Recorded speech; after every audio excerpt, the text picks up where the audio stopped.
السلام علیکم ورحمۃ اللہ وبرکاتہ۔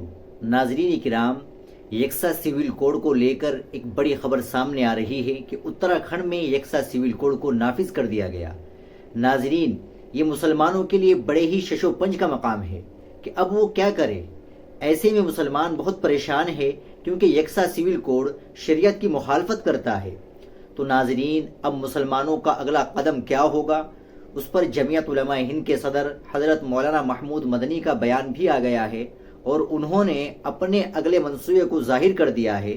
جمعیت علماء ہند کے صدر مولانا محمود اسعد مدنی نے اتراکھنڈ میں نافذ کردہ یونیفارم سول کوڈ کو آئین میں موجود مذہبی آزادی کے خلاف بتاتے ہوئے کہا کہ یہ ایکٹ مسلمانوں کو ہرگز منظور نہیں ہے۔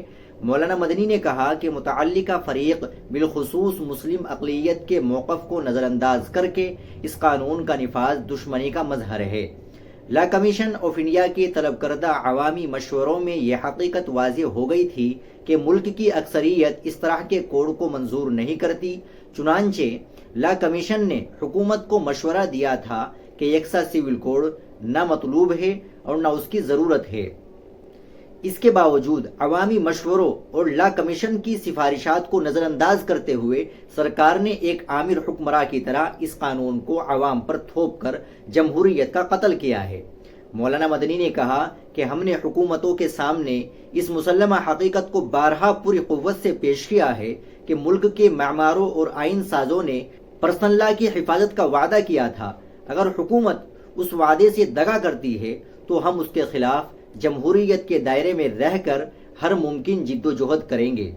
انہوں نے کہا کہ ہمارا ملک کثرت میں وحدت کی اعلیٰ مثال ہے۔ اس کو نظر انداز کر کے جو بھی قانون بنایا جائے گا اس کا براہ راست اثر ملک کی وحدت اور سالمیت پر پڑے گا۔ یہ اپنے آپ میں یکساں سول کوڈ کی مخالفت کی سب سے بڑی وجہ ہے۔ مولانا مدنی نے کہا کہ ہمارا عزم ہے کہ مسلمان شریعت اسلامیہ پر پوری طرح ثابت قدم رہیں گے اور اس راہ میں حائل ہونے والے کسی بھی قانون کی پرواہ نہیں کریں گے۔ ناظرین اکرام، آپ مولانا کے اس بیان کے متعلق کیا کہنا چاہیں گے؟ کمنٹ باکس میں ضرور بتا دیں۔ ویڈیو کو لائک اور شیئر ضرور کر دیں، چینل کو بھی سبسکرائب کر لیں۔ ملتے ہیں انشاءاللہ اگلی ویڈیو کے ساتھ۔ السلام علیکم ورحمۃ اللہ وبرکاتہ۔